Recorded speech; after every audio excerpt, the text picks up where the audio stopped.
نبی پاک صلی اللہ علیہ وسلم نے فرمایا دو دوست کٹھے رہتے تھے دنیا میں، اور جب وہ قیامت کے دن اللہ تبارک و تعالیٰ کی بارگاہ میں پیش ہوئے تو ہوا یہ کہ دونوں کی کچھ نہ کچھ نیکیاں کم ہو گئی۔ سمجھ لے دونوں کی 80% نمبر آئے، 20% میں فیل ہو گئے۔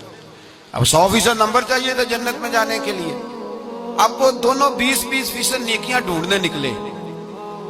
ماں کے پاس گیا، اماں نیکیاں چاہیے، اس نے کہا مجھے تو آج اپنی بڑی فکر ہے۔ اب دونوں کو نہیں پتا، علیحدہ علیحدہ کہ دونوں کے ساتھ ایک جیسا معاملہ ہو گیا، اس کا حساب وہاں ہوا، اس کا وہاں ہوا۔ دونوں 20% نیکیاں ڈھونڈ رہے تھے، دونوں کو کوئی نہیں ملی۔ رستے میں دونوں کی ملاقات ہو گئی۔ تیرا کیا بنا؟ اس نے کہا یار 20% کمی رہ گئی۔ تیرا کیا بنا؟ 20% رہ گئی۔ اب دوست تھے نا، دوست دنیا میں بھی سودا نیکی کا، آخرت میں بھی نیکی کا۔ ایک کہنے لگا یار تو اس طرح کر، میری والی بھی لے، تو جنت میں جانا۔ دوست تھے نا، حضور فرماتے ہیں کہنے لگا تو میری لے، تو جانا، چلو ایک تو جائے نا۔ فرماتے ہیں اس نے اس کو نیکیاں دے دی، وہ جنت کے دروازے پہ گیا تو اس کے دل میں خیال آیا میں کتنا خود غرض ہوں، میں کتنا خود غرض ہوں۔ اس نے نیکیاں دے کے مجھے بھیجا اور میں نے اس کا سوچا ہی نہیں۔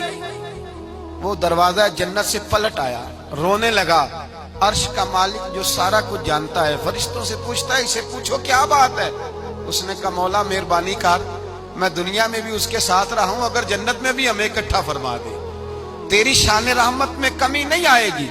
میرے مصطفیٰ کریم فرماتے ہیں اس دوست کی برکت سے اللہ دوسرے کو بھی جنت عطا فرما دے گا، اللہ دوسرے کو بھی جنت دے دے گا اس دوست کی برکت سے۔ پھر میرے مصطفیٰ کریم نے دوسری جگہ پہ فرمایا، حضور فرماتے ہیں دو دوست کٹھے رہتے تھے، اکٹھے نیکیاں کرتے تھے، نماز پڑھتے تھے، عبادت کرتے تھے۔ ایک میں کوتاہی رہ گئی، کوئی غلطی بڑی ہو گئی۔ اب ایک جنت میں، دوسرا جہنم میں۔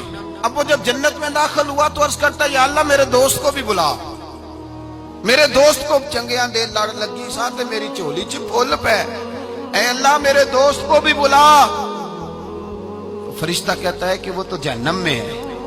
جہنم میں یہ لفظ موجود ہیں۔ اتنے خوبصورت دوست بھی ہوتے ہیں، اس طرح کے میں یرانے ہوں گے، یہ بھی عنوان ہوگا، قیامت میں یہ رنگ بھی مہکے گا۔ اے اللہ دوست کو بھیج دے جنت میں، تو حکم ہوگا کہ وہ تو جہنم میں ہے، اس کے لیے تو دوزخ کا فیصلہ ہوا ہے۔ مصطفیٰ کریم فرماتے ہیں وہ دوست عرض کرے گا اے اللہ کیا لفظ ہیں، کیا حسن ہے۔ کہے گا رب کریم سے کہو کہ یا اسے جنت میں بھیج دے یا مجھے بھی جہنم میں بھیج دے۔ وہ جنت میرے کس کاری جتھے یار نظر نہ آوے، تے وہ دوزخ مینوں لکھ بہشتاں جتھے سونا آوے جاوے۔